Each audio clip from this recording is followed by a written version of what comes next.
ہماری نسل نو مغرب سے متاثر ہو رہی ہے، دوسری جانب ایک شخص کئی بیڑیوں کا سوار ہوا جا رہا ہے، اور ایک شخص کو کتنے لوگ کھینچ کر کے ایک اپنی دعوت، اپنے فرقے کی، اپنی جماعت کی، اپنی گروہ کی دعوت دے رہے ہیں، اور نتیجتاً اذہان جو ہیں وہ منتشر ہو کے رہ گئے ہیں۔ اب اس امت کو اور نوجوان کو اور آنے والی نسل کو وہ کون سا مرکز ہے جس پہ اکٹھا کیا جائے اور ان کو راہ مستقیم پہ بلایا جائے؟ تو وہ حضور علیہ الصلوۃ والسلام کی محبت ہے، جس محبت پر بلا کر کے جب محبت سینے میں بیدار ہوگی تو پھر عقائد کی درستگی بھی پیدا ہوگی، اور پھر عمل کو مہمیز بھی لگے گی، اور پھر جد و جہد اور طاعت کے جذبے، یہ سب کچھ پیدا ہوگا۔ اس لیے محبت رسول، اس جوہر کو نئی نسل کے اندر پیدا کرنے کی ضرورت ہے۔ اب نئی نسل کے اندر محبت رسالت مآب کو کس طرح پیدا کیا جائے، اس عنوان کے ساتھ لکھنے والوں نے بہت کچھ لکھا ہے۔ یہ گزشتہ شب میری نظر میں علموا اولادکم محبت رسول اللہ صلی اللہ علیہ وآلہ وسلم ڈاکٹر عبدہ یمانی کی جو ہے وہ مطالعہ میں رہی ہے، جس میں انہوں نے 20 ایسے طریقے بیان کیے ہیں کہ جس میں حضور علیہ الصلوۃ والسلام کی محبت کو نئی نسل کے اندر جو ہے وہ منتقل کیا جا سکے۔ لیکن اس وقت میرے سامنے وقت چونکہ اتنا نہیں ہے کہ میں ان 20 طریقوں کا اجمالی تذکرہ بھی کروں، گو کہ میرا ذہن تھا، لیکن میں اختصار کے ساتھ 3-4 باتیں، اور وہ بھی علامہ اقبال کا ایک مضمون ہے جس کا خلاصہ نئی نسل کے اندر دین کی آبیاری اور محبت رسول کی تخم ریزی ہم کیسے کر سکتے ہیں۔ تو اقبال نے اس کے لیے 3 چیزیں بیان کی ہیں، اور ایک چیز میں اپنی جانب سے بیان کروں گا۔ سب سے پہلی بات، نئی نسل کے اندر حضور کا پیار کیسے اجاگر کیا جاتا ہے۔ تو اقبال کہتا ہے کہ نسل نو میں حضور کی محبت کا جوہر منتقل کرنے کا زود اثر ذریعہ یہ ہے کہ اپنی اولادوں کو کثرت کے ساتھ حضور پہ درود و سلام پڑھنے کی ترغیب دیں، کیونکہ درود ایک ایسا وظیفہ ہے جو انسان کی فطری صلاحیتوں کو نکھارتا ہے، روحوں کی زندگی کا سبب ہے، انسان کو طبی طور پہ توانائی نصیب ہوتی ہے۔ آپ پڑھیں قدرت اللہ شہاب کو، وہ کہتا ہے کہ مجھے جاگ ہی درود و سلام سے لگی، بلکہ اقبال سے کسی نے پوچھا کہ تیرے شعروں میں یہ حسن کہاں سے آ گیا؟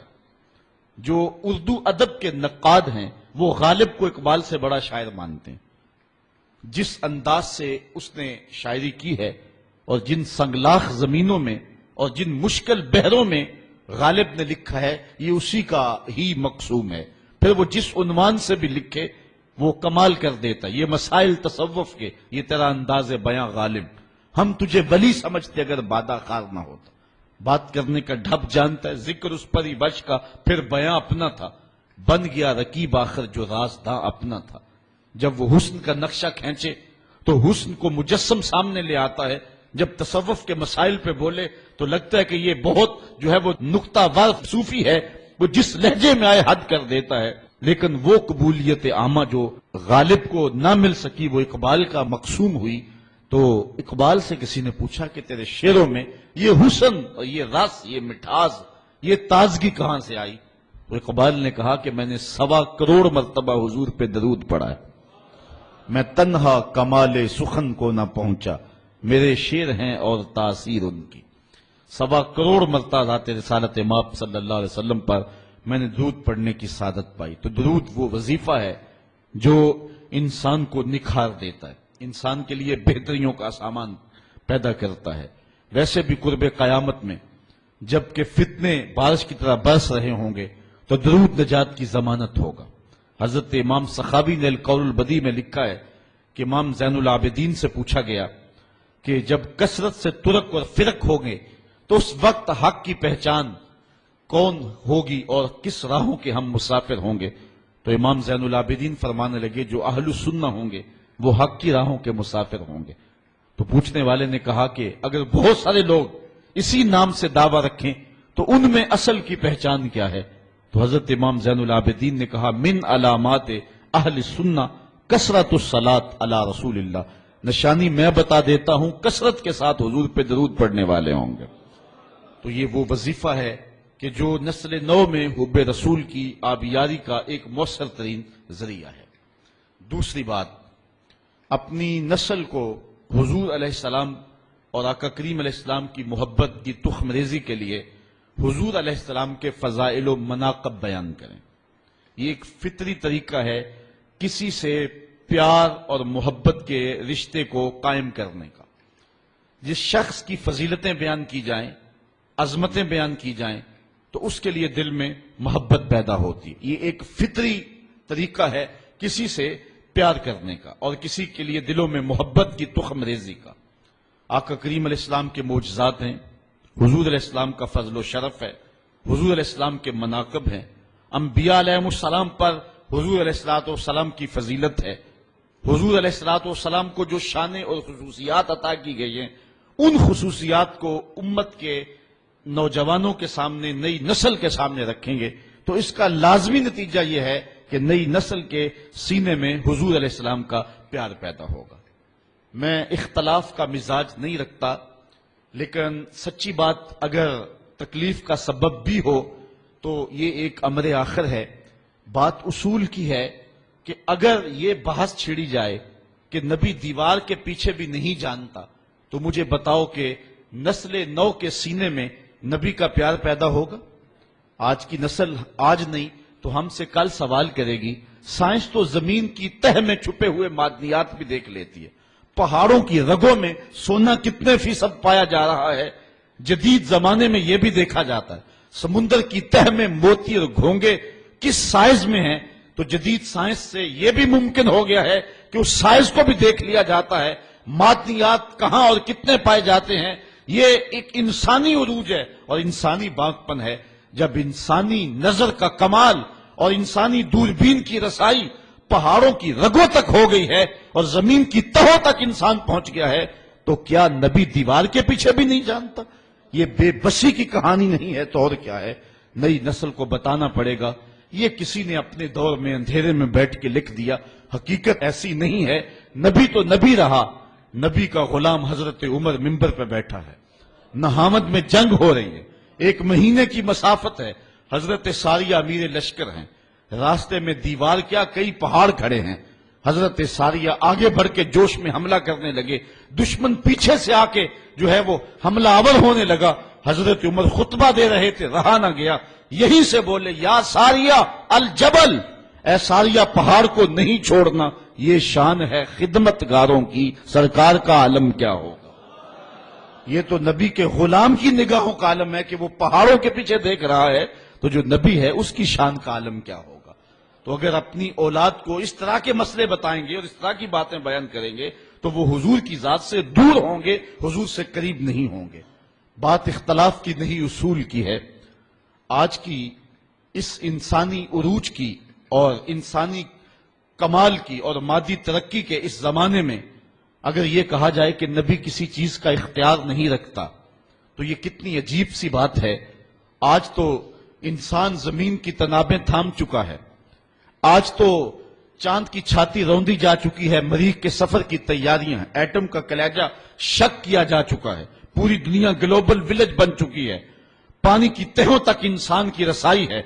اور کسی زمانے میں ہم کہتے تھے کہ کمان سے نکلا ہوا تیر واپس نہیں آتا، لیکن آپ کے پاس یہ سسٹم موجود ہے کہ آپ فائر کر چکے ہیں، بعد میں پروگرام بن گیا کہ نہیں اس کو ہدف سے ہٹانا ہے تو آپ بٹن دبائیں، نکلے ہوئے میزائل کا رخ بدل سکتے ہیں، اس کو راستے میں توڑنا چاہیں تو توڑ سکتے ہیں۔ یہ انسانی دسترس اور انسانی اختیار کی دل آویز کہانی ہے کہ انسان نے سورج کی شعاؤں کو مسخر کر لیا، زمین کی تنابیں تھام لی اور دھرتی کا کلیجہ اس کے ہاتھ میں ہے اور وہ آنے واحد کے اندر کہاں سے کہاں تک جا رہا ہے، ہوائیں اس کی قید میں ہیں، فضائیں اس کی دسترس میں ہیں۔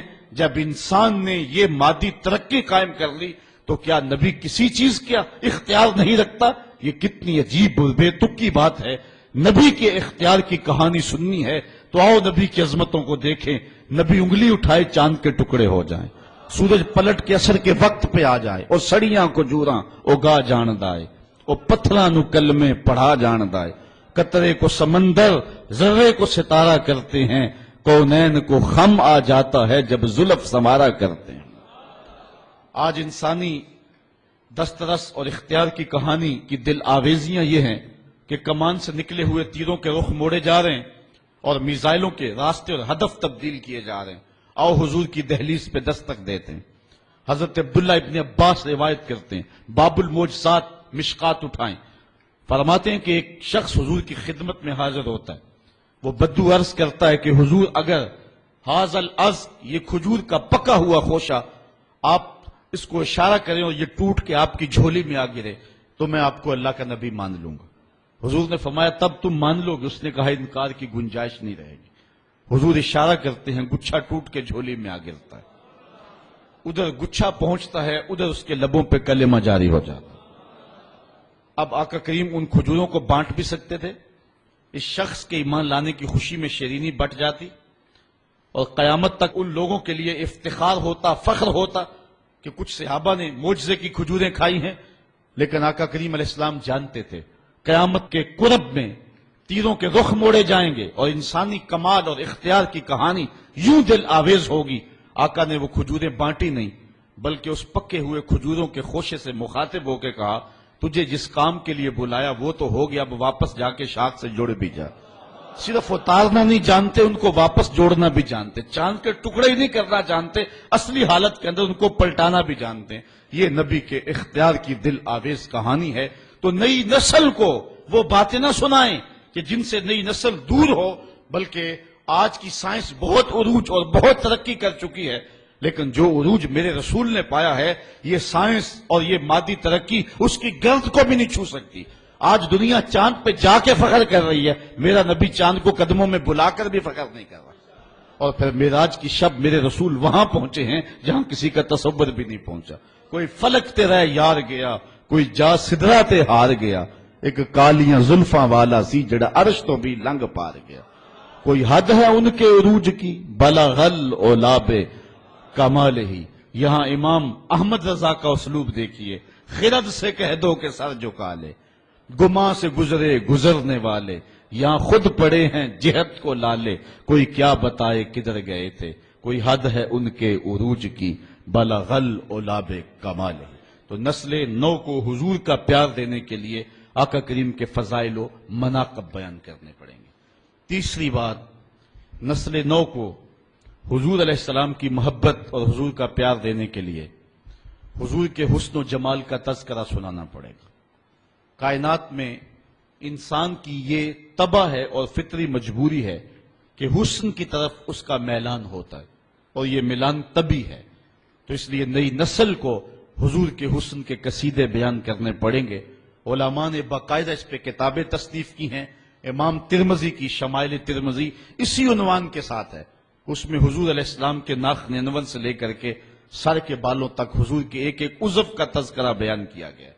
تو نسل نو کو حضور کے حسن کا تذکرہ سنانا پڑے گا تاکہ ان کے سینے میں حضور کا پیار پیدا ہو۔ یہ عنوان اپنے دامن میں بڑی وسعت رکھتا ہے، لیکن ایک حدیث سن لیں۔ حضور کے صحابہ میں ایک نام ہے حضرت ابو طفیل کا، یہ سب سے آخری صحابی ہیں۔ حج کا موسم ہے، اونچے ٹیلے پہ کھڑے ہو گئے اور لوگوں سے مخاطب ہو کے کہا لوگوں اس وقت روئے زمین پہ میرے علاوہ کوئی نہیں جس نے حضور کو دیکھا ہو، آؤ مجھ سے حضور کی باتیں سنو۔ لوگ اکٹھے ہو گئے اور کہا صف لنا رسول اللہ صلی اللہ علیہ وسلم، ہمیں حضور کا حلیہ بیان کر دیجیے۔ تو انہوں نے 3 لفظوں میں حضور کا حلیہ بیان کیا، کان رسول اللہ صلی اللہ علیہ وسلم ابیض ملیحا مقصدا، ایک چٹے رنگ کے تھے، ایک حسن نمکین تھا، ایک ہر معاملے میں توازن تھا۔ آخری بات میرے عنوان کی، ورنہ اس عنوان سے بہت کچھ کہا جا سکتا ہے۔ حضور علیہ الصلوۃ والسلام کے فضائل و مناقب، حضور کے حسن کا تذکرہ، آقا پر کثرت درود، یہ سارے وظائف زود اثر ہیں اور ان کے ذریعے سے اپنی نسل کو حضور علیہ السلام کی چوکھٹ پہ بلایا جاتا ہے۔ ایک اور ذریعہ یہ ہے کہ اپنی نئی نسل کو حضور علیہ الصلوۃ والسلام کی سیرت بیان کریں، اور اس کا لازمی نتیجہ یہ ہے کہ ان کے دل میں حضور علیہ السلام کے لیے، صاحب سیرت کے لیے پیار کے جذبے پیدا ہوں گے۔ آقا کریم علیہ السلام کو جو حسن صورت دیا گیا ہے اس کا جواب نہیں ہے، لیکن جو حسن سیرت دیا گیا ہے اس کا بھی جواب نہیں ہے۔ اللہ تعالیٰ جل شانہ نے اپنے محبوب کے خلق کی خود تعریف کرتے ہوئے فرمایا وَإِنَّكَ لَعَلَىٰ خُلُقٍ عَظِيمٍ، محبوب تو عظیم خلق کا مالک ہے۔ تو جس کے خلق کو رب نے بھی عظیم کہا ہے وہ سیرت کے کس اونچے درجے پہ گامزن ہوگا۔ اس لیے اپنی نئی نسل کو اس عنوان کے ساتھ آگاہی دے کر کے اپنی نئی نسل کو حضور کی محبت کی طرف بلایا جائے گا۔ ایک بات اور عرض کروں جاتے ہوئے، وہ یہ کہ اپنی اولادوں کے دلوں کے اندر اس بات کا احساس پیدا کیجئے اور اس مسرت اور اس خوشی کا وہ اظہار کریں کہ ہم حضور کی امت ہیں، اور یہ احساس فرحت کا اور انبساط کا حضور علیہ السلام کی قربت کا سبب بنے گا۔ اور صحابہ اس بات پہ فخر کیا کرتے تھے، اور ابھی آپ نے روایت سنی کہ سب سے زیادہ خوشی صحابہ کو اگر کسی بات کی ہوتی تو ایمان لانے کی ہوتی۔ تو حضور علیہ السلام کی صورت میں جو کرم نوازی ہوئی، 1,00,000 انبیاء علیہم السلام ہیں، لیکن جو اعزاز اللہ نے اپنے محبوب کو عطا کیا وہ کسی اور کا مقسوم نہیں ہے، شرف مکان کا نہیں ہوتا، مکین کا ہوتا ہے۔ تو جس طرح حضور نبیوں سے افضل ہیں، حضور کے صدقے سے حضور کی امت جو ہے وہ ساری امتوں سے افضل ہے۔ کنتم خیر امت اخرجت للناس، کبھی ہم تنہائی میں بیٹھ کے سوچے ہم اس قابل ہیں کہ اتنا بڑا اعزاز دیا گیا؟ یہ مجھے اور آپ کو کہا گیا ہے کہ تم بہتر امت ہو، میری خوش قسمتی میں تیرا امتی۔ میرے بزرگ ایک شعر پڑھا کرتے تھے اور ان کے اوپر ایک محویت کا عالم طاری ہوتا تھا، محمد جانے جانا ہے پیغمبر ہو تو ایسا ہو، محمد جانے جانا ہے پیغمبر ہو تو ایسا ہو، رسولوں کی بشارت سے مبشر ہو تو ایسا ہو، امر توقیر کا سب کو موقر ہو تو ایسا ہو، کیا ہم کو غلام ان کا مقدر ہو تو ایسا ہو۔ اس پہ جتنا بھی ناز کریں کم ہیں۔ حضرت حسان بن ثابت رضی اللہ تعالی عنہ کبھی جھوم کے پڑھا کرتے تھے، منا علینا ربنا ام باس فینا محمدا، ہمارے رب نے تھوڑا احسان کیا ہے کہ محمد عربی عطا کر دیے۔ اور آپ اس منظر کو نہیں بھول سکتے جب مدینے میں حضور جلوہ فراز ہوتے ہیں اور بنو نجار کی بچیاں ہاتھوں میں دفیں لیے حضور کی آمد کے ترانے پڑھ رہی ہیں، طلع البدر علینا من ثنیۃ الوداع وجب الشکر علینا ما دعا للہ داعی ایھا المبعوث فینا جئت بالامر المطاع۔ اور وہ کتنی خوشی کے ساتھ ان کے لہجے کا بانک پن دیکھیے، انداز دیکھیے، انت شرفت المدینہ مرحبا یا خیر دائی فلبسنا صوب یمن بعد تلفیق الرقائی۔ وہ بچیاں پڑھتی ہیں کہ ہم تو پیوند لگے کپڑے پہنا کرتی تھی، ہم تو غریب گھروں کی بچیاں ہیں، لیکن آج کیا ہوا کہ ہم نے خوبصورت کپڑے پہنے ہوئے ہیں، ہم نے یمنی حلے پہنے ہوئے ہیں۔ کہا حضور ہم اس قابل تو نہیں تھی، ہم تو غریب لڑکیاں تھیں، لیکن آج یمنی حلے ہم نے جو پہنے ہیں اس چاؤ خوشی میں پہنے ہیں کہ آپ جلوہ گر ہو گئے۔ تو اس شوق میں، اس محبت میں اپنی نئی نسل کو ہم جو ہے وہ حضور علیہ السلام کے بالخصوص موسم میلاد میں ان کے لیے محبتوں کے سامان کریں، تاکہ ان کے لیے حضور علیہ السلام کی محبتوں کا جوہر اور چمکے اور جھلکے اور سینے روشن ہوں۔ اللہ تعالیٰ یہ دولت بیدار ہم سب کو نصیب فرمائے۔ کل دوبارہ حاضری ہوگی تو عنوان ہوگا محبت اہل بیت۔ انشاءاللہ اللہ مجھے آپ کو اپنی رحمتوں کے سائے میں رکھے۔ آفاق کے ہر ہر گوشے میں قرآن سنا کر دم لینا، اب رکنا نہیں، اب تھمنا نہیں، فردوس میں جا کر دم لینا،